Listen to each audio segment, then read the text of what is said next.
Welcome to the 5th episode of Rain Race. Today we're going to be recapping the past weekend's IndyCar race at St. Petersburg. We're going to be discussing some other IndyCar news that came out this week. We're going to be talking about how we were wrong about the GTE manufacturer possibilities. And lastly, we're going to round it all off with some Sebring 12-hour predictions. I'm Chris Aurelio. This is Rain Race. Let's go.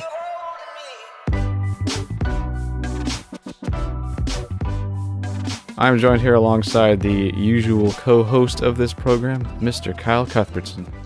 What's up? It's actually just us two this episode. Yeah, I know. I was just about to say, because for the past two episodes, we've had an IMSA driver, a random-ass friend, another random-ass friend. Well, maybe a little bit less He's not as random. Yeah. He's YouTube famous. Yeah. But anyway, back to the original duo, I guess, which is actually kind of nice because it just means less Kevin talking I have to edit out. What? Oh, man. All right. Well, we had, all right, so this is being filmed currently at 9 p.m., a little bit after 9 p.m. on Sunday, which is the day before this is going up. So that means that the IndyCar race at St. Pete already happened. So that's great because we can talk about it. Yeah, there's a lot of IndyCar stuff that just kind of dropped this week. So let's just start with St. Pete. Why don't we? Because, yeah, my God. There's a lot to talk about. It started in practice one, really. Really, just everything throughout the weekend. There's a lot to talk about. Man, this weekend, what a start for IndyCar, I have to say. Man. You know, practice one, we're going into the first practice. It's going to be like a Penske driver up front, Will Power, whip-de-doo. No, it was Matthias Leist for AJ Foyt. Yeah, even though that was a practice session, you see Matthias Leist on first in the first ever session with the UAK18. And you see Matthias Leist. That's, even though it's just practice, that is that was crazy to see. Yeah, and then you think, oh, okay, well, that's just practice one. All right, nobody's showing their all. Right, all right, fair enough. All right, you got to practice two. It's a little bit more like traditional Hunter Ray up front. Even Hunter Ray up front is something we haven't seen in a long time. Yeah, that's true. But really, when we jumped into qualification, we're like, all right, this is where we're going to see the big guns coming out here. All right, so, you got the group qualifying. Not a fan of it, but I'm not going to go into that right now. Group one, Jordan King goes on pole with a track record-setting lap. The track record is still the track record. So when we go back to St. Pete, you just got to keep in mind that Jordan freaking King has a track record. Yeah, 1 minute .047. So that beat out Power's 2016 track record by 0.2, I think. No, it wasn't even. Was it even 0.2? I don't remember. No, I think it was 0.02 actually, but whatever. Regardless of the point, track record for the new Aero kit, which kind of throws exactly what I said in the episode previous to this one right out the window, where I said I don't expect any records to be beaten at St. Pete. I was wrong. And then you had, round two, Robert Wickens up front. He's going to be a name we talk about a lot. And then finally, round three, Robert Wickens again up front. He's on the pole for the race. And actually, you'd expect pretty much a lot of the rookies who were up front in some of the practice sessions and qualifying, a lot of them kind of felt the bite of a race where you have to be consistent over so much time because we had Leist go out of the race. He had a couple issues, though. He had the transmission failure where he was stuck in third gear on top of that. So he was in the pits. And I don't know what happened where he went into the wall. I think he just caught a bunch of understeer, which was his fault. But he was up front until he had his issues with the transmission. The general consensus I'm trying to get here, though, is that pretty much every rookie who we saw up front in practice and qualifying, with the exception of Wickens, pretty much just didn't show that pace in the race quite as much. They kind of just dropped back and became sort of midfield teams. It says a lot about Wickens, too. Yeah, I know. I'm going to have to pull this up on Instagram, but he led something like 50, 60 laps, something like that. Yeah, 69 out of 110 laps. For a rookie in his first race, don't even make a joke. First race, leads 69 laps and is leading on the final restart. Holy crap. Just because I seem to remember you in the last episode saying that he would I was going to bring that up. He would be just go back to literally last episode where I said Schmidt Peterson Racing, they have all their new engineers, a brand new driver, and a rookie. Yeah, he's experienced, but I'm not expecting him to do anything. But I don't think he's going to do that much in the first few races. Maybe mid-season he'll catch up to pace. No, first race he puts it on pole and leads the most laps. My word. Yeah. I mean, the whole race had quite a bit of action. The first, I'd say, third of it was pretty much just marred with yellows. Wasn't a big fan of that section, but I guess that's the result of a street circuit for starters, and then everybody pretty much just learning how the new car races. I mean, there were a lot of guys being really way too aggressive too, on top of learning the kit. Because you're trying to learn how the new kit races and get into the feel of it, and these guys they were way too aggressive. Like when you're still trying to learn, they were being way too aggressive. We lost Leist. I think Leist was the only guy who DNF'd, but well, he wasn't the only guy, but in the first part he was. And then like Kanan spun, Dixon kamikazed Sato. Sato got kamikazed for once. Kind of interesting. Dixon actually had 2 penalties this race and still managed to finish 6th. I don't know how that happened, but that happened. And he wrecked. And he plowed into the back of Sato. He kamikazed Sato. Jack Harvey blew a tire, and probably the scariest part to blow a tire before turn 17. And he DNF'd, I think. Yeah, he DNF'd. I think that, were those all the incidents? Oh, yeah, and then Ray Hall locked up the rear brakes into turn 1 and mashed into Piggott. That was great. What else happened? Power wrecked on the first lap in turn 2. He caught a bunch of understeer into that right-hander and kind of just spun himself off the side of Wickens. And yeah, I think that covers all of the wrecks in the beginning of the race. Yeah, and then you got a pretty long green flag run, which was interesting as well because you had a bunch of different alternate strategies. You had drivers like Wickens, he was on his own, or he was pretty much on the general strategy, I'd say, in quotes. Yeah. But you had drivers like Ray Hall and Bourdais who were on a more not more conservative. They were on a more They were on a fuel-saving strategy. Is pretty much what I'm trying to go for here. Yeah, because Bourdais had a cut tire in the beginning of the race, like way in the beginning, probably like lap 5, 8, something like that. So they had to come in and pit. And then when Ray Hall got into his thing with Piggott, Ray Hall pitted on that caution that he started, I guess, and Bourdais pitted with him at the same time. So they kind of sat in the back and realized, hey, if we get enough yellow, which there was obviously, hey, if we get enough yellow, we can stretch this out and only do, 2 more stops after that one yellow. So I think there were some guys doing 4 stops. I think Wickens was doing 4. He was doing 4 or 3.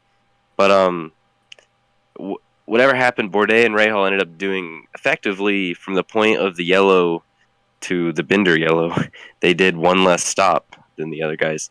So that's how they kind of filed their way to the front. Kind of amazing, actually, but that was a cool part to watch. You start out with all those yellows, and then you kind of get into a long green flag run, and then Rene Binder wrecked with like 8 to go. Rene Binder, the god that I've been praising, Rene Binder.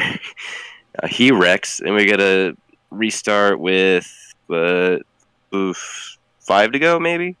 I think 5. So. And then Chilton. And then Chilton spun, put the thing in reverse, didn't grab the clutch soon enough, and stalled the thing. Like, well, I don't even know how that happens. How do you stall that after reversing? But anyways, he stalled the car, and it was the quickest yellow I think we've ever seen. He stalled the car, they got to start it up, and they did 1 caution lap until they restarted. And here's basically the breakdown of this 2 to go restart that everyone's talking about. And if you haven't seen the race, you're living under a rock. If you don't know what we're talking about with the wreck, you're living under a rock. I don't know why you're watching. Spoiler alert. All right, turn off this if you don't want to know what happens. Yeah, basically. The breakdown is, from Wickens' standpoint, the pace car never turned off the lights to say that they were going on that lap. So Wickens, he never knew that they were going to go on that lap in the first place. Apparently, there's a rule on restarts where you're not allowed to use push-to-pass on restarts. Apparently, because it happened so quick, they allowed him to use it. I think it's some sort of rule where I think they actually turn it off. I don't know how that works, but they're not allowed to use it on restarts. But apparently they were, and Wickens never got that memo. and he didn't get on the push to pass till late in the turn, like late on the front straightaway, which is why Rossi got such a big run, is because push to pass. So Rossi gets a huge run. It was a little late, and for Rossi, going to Rossi's standpoint, for Wickens to Rossi now, from Rossi's standpoint, he went up the inside, and Wickens took a defensive line, which rightly so. That's in his own words. He said rightly so, which that inside line that isn't the racing line. There's all the marbles and debris down there and stuff that'll make it quite slick, and the paint of the runway didn't help. And so he tried to run up the inside of Wickens, who was running his defensive line. Just didn't have the grip. I don't think he exactly locked him up, but he held a whole lot of speed in turn one. Yeah, the back end kind of just slipped out. Yeah, it was really similar to the Dixon and Rahal crashes. They just lost rear end grip and they were basically a passenger. So, I mean, I don't put all the blame on Rossi. It really was a racing incident, but it's still Rossi's fault. That's really the bottom line, though. So obviously Rossi goes into Wickens, and Rossi basically said that it was Wickens' fault. Didn't say, "Oh man, that was all his fault. He did that to me." But Wickens, he thought he was taking his defensive line. He didn't think Rossi was actually going to make that move. Rossi was going for the win. These two guys, they have differing opinions. Obviously, Rossi thought Wickens too far of a defensive line and put him to the marbles, which caused it. Wickens thought he wouldn't make a bonehead move like that in that spot, which honestly, I think if Rossi would have waited, if he would have stayed right behind him, I thought his only goal on this restart would be to just stay as close to Wickens as possible, because turn 4 is a better spot to pass than turn 1, honestly. And in turn 1, all day, we saw the two incidents before with Rahal and Dixon, like I said.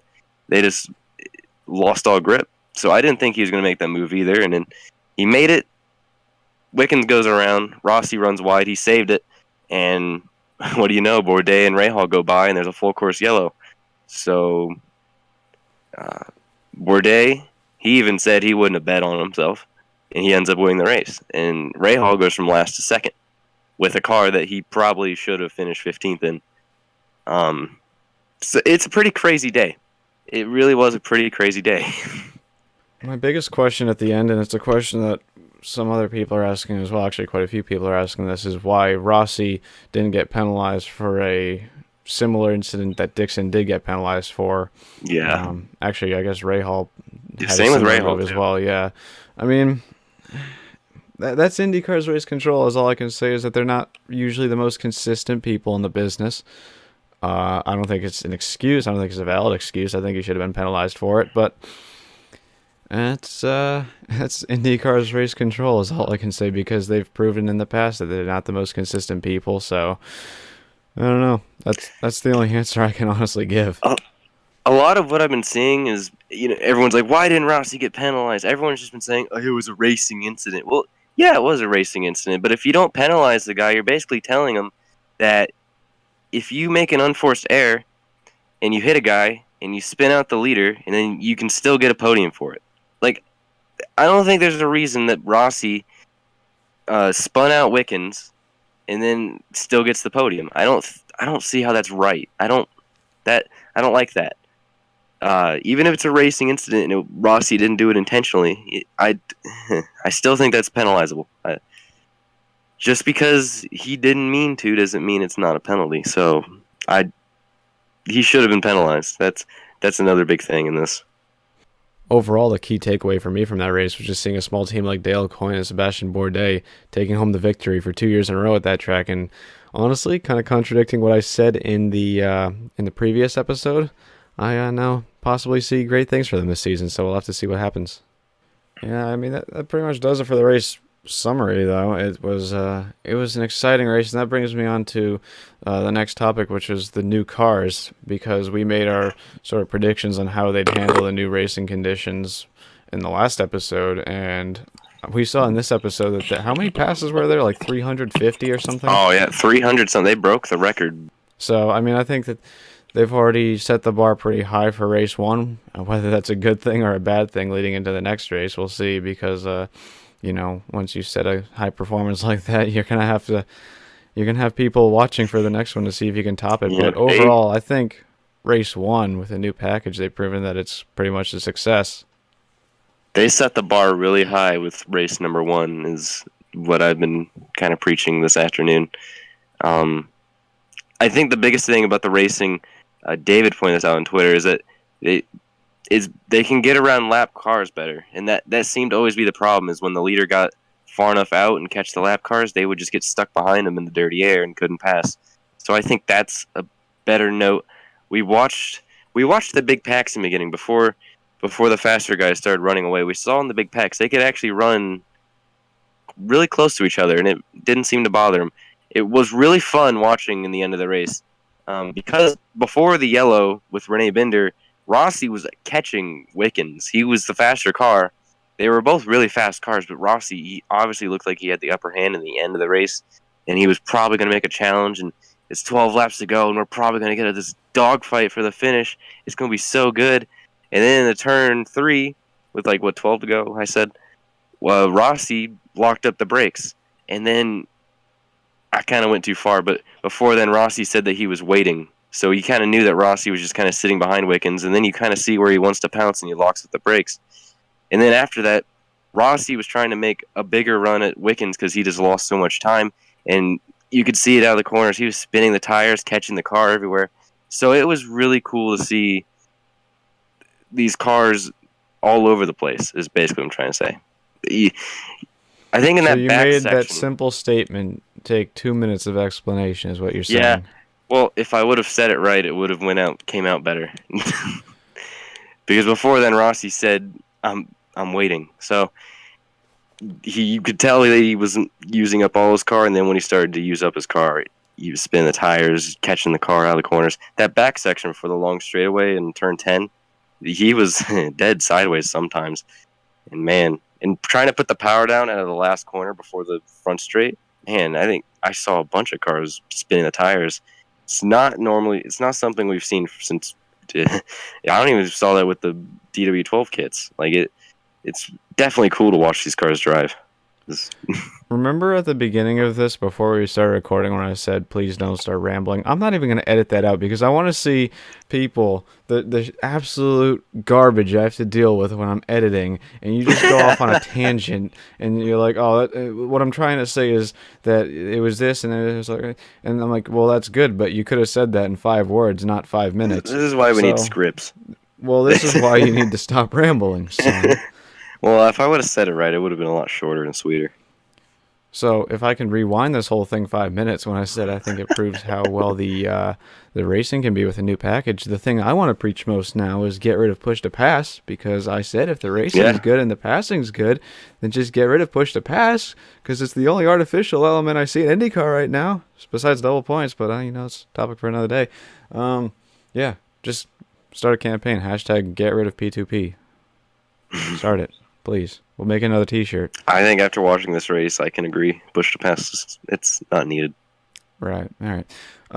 So that's pretty much St. Pete all wrapped up. But there was there's some more news coming out this week in terms of Indy 500 entries. I think we're just going to start with the more predictable one, which is Connor Daly.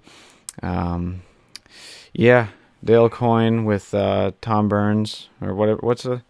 It's Tom. I think they say it as Tom Burns, but it's THOM. So, yeah. But I think they say it as Tom. So I'm just gonna put my hands up and say, I think so. Whatever you want it to be. Yeah. Whatever. That's kind of the more predictable entry. I think quite a few people who follow the sport closely saw that coming from a mile away. Especially since David said it on the podcast, I believe, last episode. Well, yeah, he said it, and then even before that, there were people on Reddit who were saying it's going to be Daly.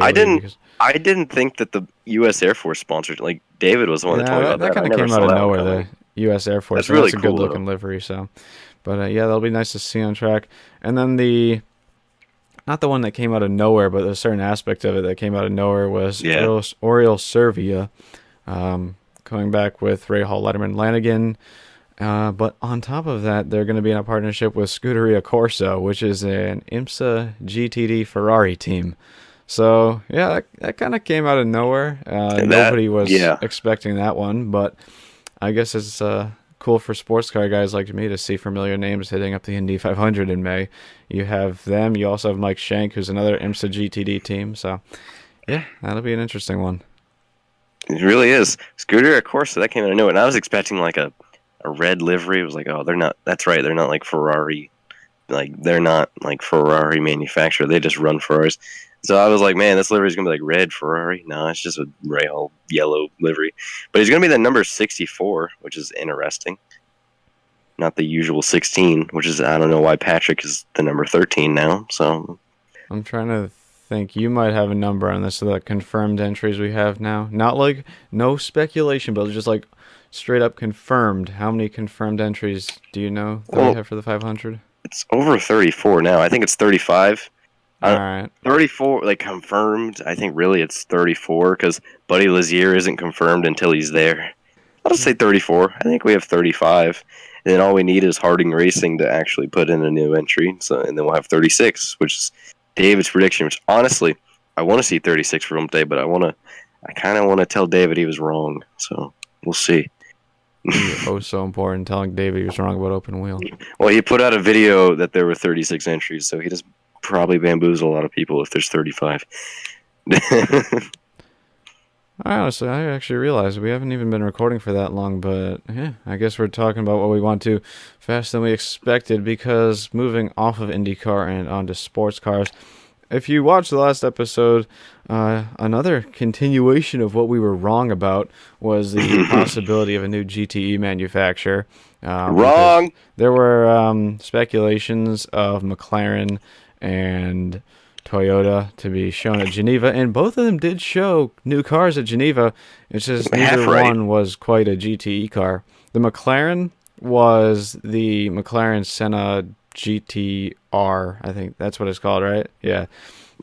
Which is similar to the P1 GTR. It's just a tracked out version of their already tracked out version hypercar. So didn't they say that the GTR was like it could run if it wanted to, but it's not? Like what? I thought I heard that. Like it was illegal to run in it, but that's not. I think that the engine size, the engine displacement is right on the borderline for GT regulations, so that's allowed.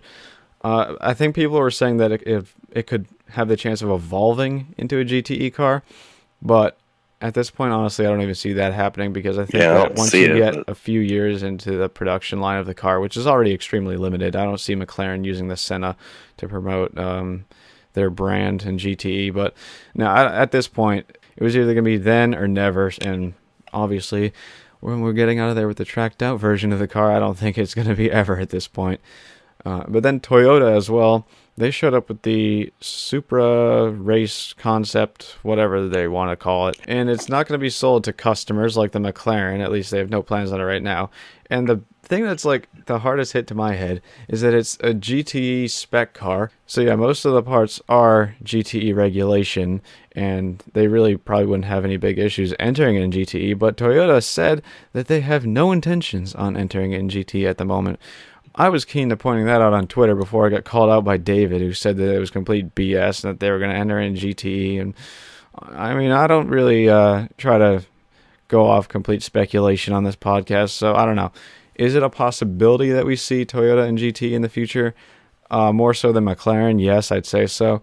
But I still don't know. It's going to all depend on the outcome of their LMP1 program, which won't be known really for another year and a half now, I'd say, because the super season lasts until June 2019. Yeah, June 2019. Yeah, I don't really see them making a decision on that car either. And by the time that they would be in a position to make a decision about it, I feel like it's going to be too late. So, what are you going to do? We're not giving ourselves a good reputation because every speculation we made in the last episode was all proven wrong. So, yeah. Pretty much the last thing to go over today on the week 5. I think this is the 5th episode. Yeah, 5th episode agenda is Sebring predictions because the Sebring 12-hour is on Saturday. This coming up Saturday if you're watching it when it comes out. I honestly forgot that we make predictions until Kyle brought it up. So, because I put him on the spot for Daytona, I'm going to put myself on the spot for this one. Thank you. Oh, boy. Prototype. I hope David's listening, because then I can pick like a Cadillac again. It'll be like, oh, you're just picking the obvious one. Yeah. Oh, wait, hold on. Can I point this out? He said that you picked Action Express and it was way too easy. And then I don't care. They won. I was right. No, you were wrong. Hold on. And then he picked Scott Dixon for the IndyCar championship. That's too easy. Okay? Yeah, anyway. Prototype. I want to go for like an underdog on this one, but it's tough off the hook here. I don't know why I'm going with it, but I'm just going with a gut instinct on this one. The 22 ESM Nismo. That's weird. Yeah, it is random. But they've won Sebring before in a completely different car and a completely different engine. But I don't know. It's easy to say that a Cadillac would win, but there's just something at me just tugging saying that it'll be an ESM win. So I'm just going to have to say that. I'll probably be wrong, to be honest, but you got to go with your gut instinct. GTLM. Well, I was wrong last time because I said a Corvette would win, and then they just didn't. For Reno. So I noticed a trend where if I keep picking a car, they won't win. Actually, no, that's not right because I picked the prototype winner correct. Whatever. You know what? I am going to pick Ford on this one. I'm going to say the 66. 66. Yeah, favorite car, but you know it. I'm going to pull a Kyle on this one. If you look at the finish last year, or look at the whole race last year, they pretty much had that one sorted out up until the end when the temperatures went down and the car just didn't run as well at night. But they have a pretty stellar driver lineup. Experienced one, Joey Hand, Dirk Mueller. They know what they're doing around Sebring. They've been doing it for God knows how long now. And you have fresh off the press IndyCar winner Sebastian Bourdais hanging around in Florida. Well, of course, because he lives there, but hanging around in Florida to do the Sebring 12 hours next weekend. So yeah, 66 car. I think they're gonna go back with Retribution. GTD. You know who I'm gonna pick on this one? Provided that they don't get slammed with a penalty. I'm not gonna take my time. I'm gonna put you on the spot. Land Motorsport. Land Motorsport. All right. Because look at their Daytona performance. Even if you say, "Oh, they were cheating," which I don't think they were. I think they found a loop in the rule book, which is, that's what people have been doing ever since racing was conceived. But apparently, IMSA doesn't interpret it that way. Anyway, back to why I think they'll win. Though again, strong driver lineup. They know what they're doing. Retribution from Daytona. What can I say? That's my pick for GTD. Kyle, you're on the spot. Prototype pick ASAP. Well, there's not a spot. There's not an entry list even for Sebring that I can find. There's not too many prototype options, so just pick terrible. one. Well, I had my prototype. I'm gonna pick the what are they called now? Spirited Daytona, right? It's not really their name, is it? Correct. Right? No, yeah, it is. Because before they were like the Visit Florida team, and now they're not. So I was wondering. So. But yeah, okay. But I'm gonna pick them because I feel like I'll just pick them until they actually win. So. Picked them for Daytona, I think, didn't I? Yeah, I did. Yep. So, and then GTLM,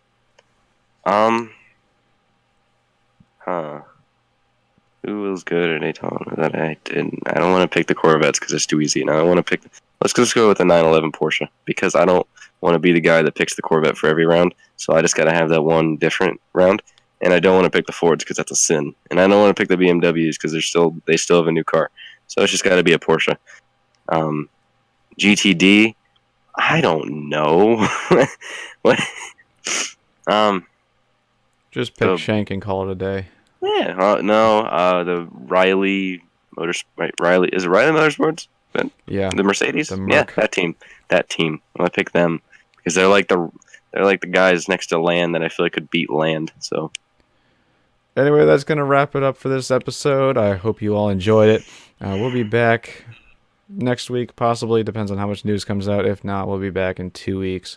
Maybe with another special in 2 weeks. I don't know. No details are set in stone yet, but keep an eye on that. Subscribe to the channel if you're curious what we're talking about.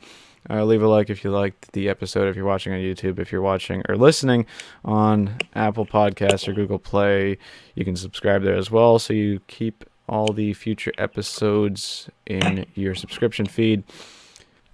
We're just going to end it, my dudes.